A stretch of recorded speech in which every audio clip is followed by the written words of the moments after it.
Vu la manière dont les autos sont assemblées de nos jours, on se demande s'il faut un ingénieur en mécanique pour sortir le tableau de bord. Bon, lève-le. Ça y est? Ah, il reste des branchements. Ça va? On tire? Qui est retenu ici? Ces deux équipes savent qu'il est difficile de construire une auto de rallye avec un petit budget de 12 000 $. On va leur donner la chance de se démarquer. C'est l'heure du défi des pièces.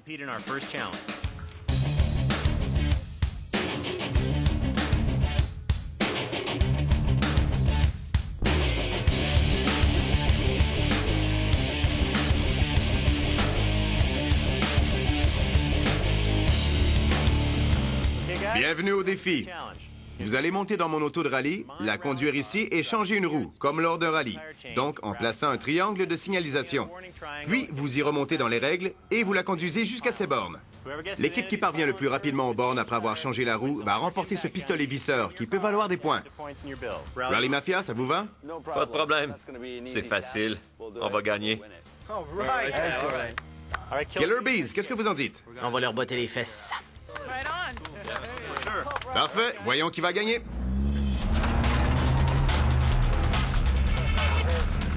Premier concurrent, les Killer Bees. Frank et Nick démarrent en lion. Nick prend la roue de secours tandis que Frank soulève l'auto. Ils ont échangé les roues et Frank doit visser les boulons. Tout doit être rangé dans l'auto. Nick reprend le triangle, puis ils bouclent leur ceinture avant de franchir le fil d'arrivée.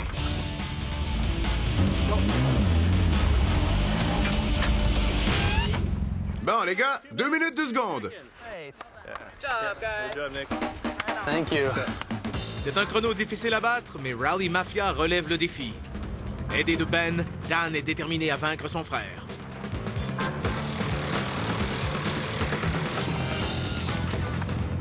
Il change de roue et Dan tente d'installer la roue en vitesse.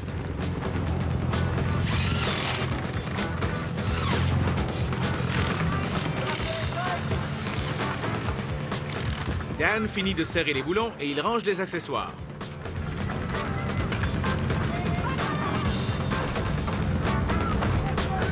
Une minute 50. Ça va être serré. 1 minute 58. Un pistolet tout neuf. Avec un chrono gagnant d'1 minute 58, félicitations à Rally Mafia. Voici votre pistolet. Bien joué. Bon, on a plein de travail. On rentre. Les deux équipes se remettent au travail. Frustrés par leur défaite, les Killer Bees sont résolus à reprendre le terrain perdu. Ils s'attaquent aussitôt à la reconstruction de leur transmission. Enlève la fourche du roulement. Parfait, stop. Je vais avancer le moteur et elle devrait descendre. En vrai professionnel, ils enlèvent la transmission en moins de 2. Parfait, elle est sortie. OK. Entre-temps, à l'autre bout de l'atelier, Rally Mafia ne parvient pas à sortir sa transmission. Ça va pas bien. On voulait la remettre en marche ce soir. Voulez-vous que je le fasse? Ce que leurs rivaux ont fait en quelques minutes leur prend plus d'1 heure. Parfait maintenant. C'est bon, là? Ouais. Quand on a sorti la transmission, elle s'est inclinée et je l'ai reçue sur la tête. Tu l'as eu juste ici. Et c'est maintenant au tour des Killer Bees d'avoir des problèmes. On installe un plus gros turbo.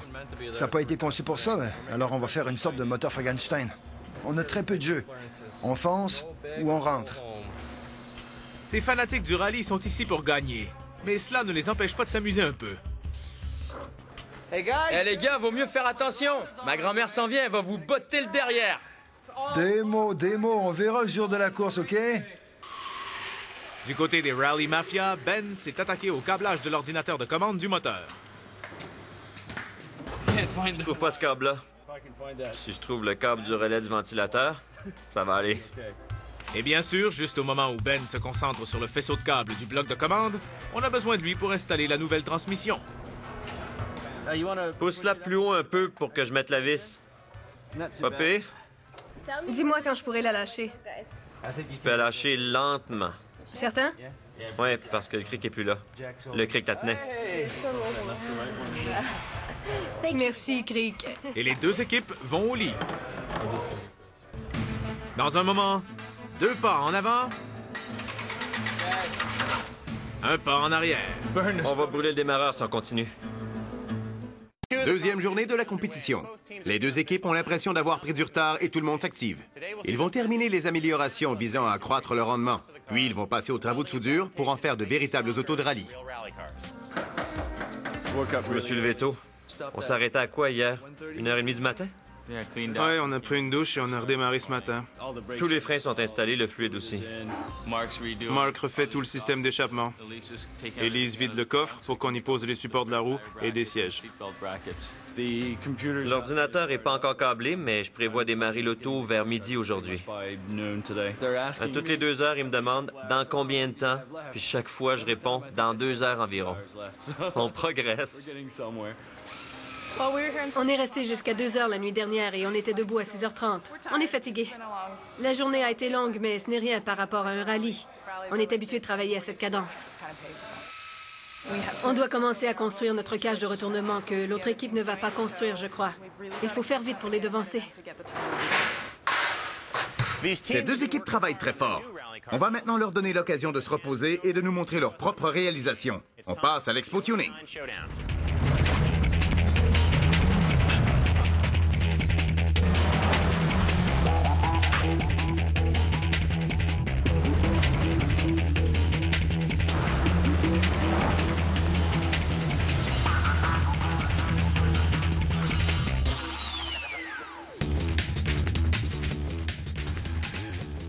Bienvenue au Challenge.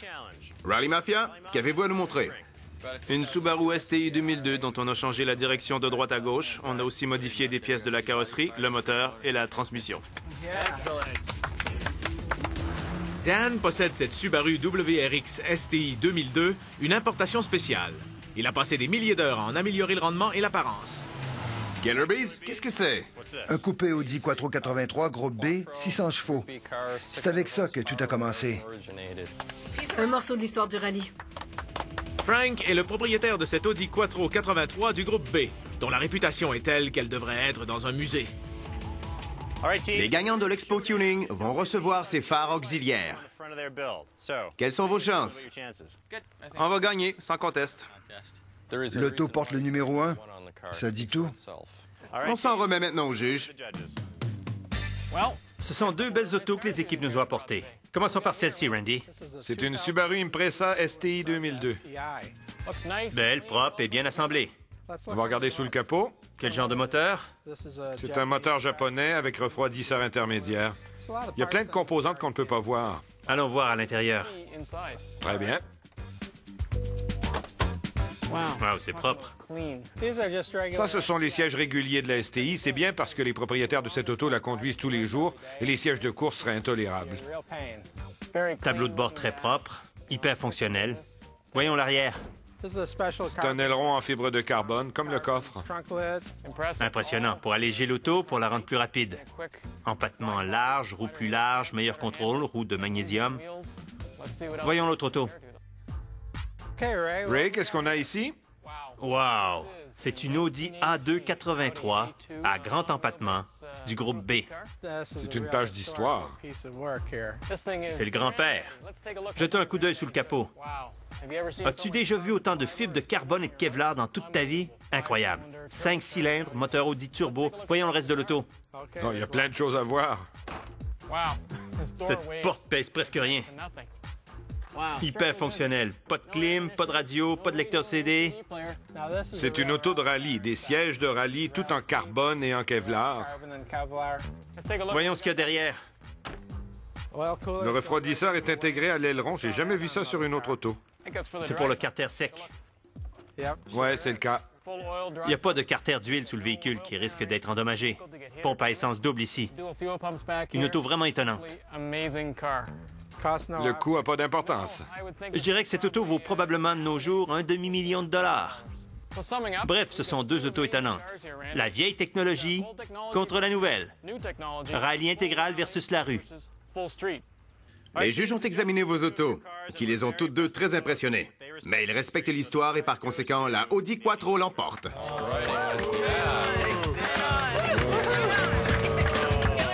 Jusqu'à la fin.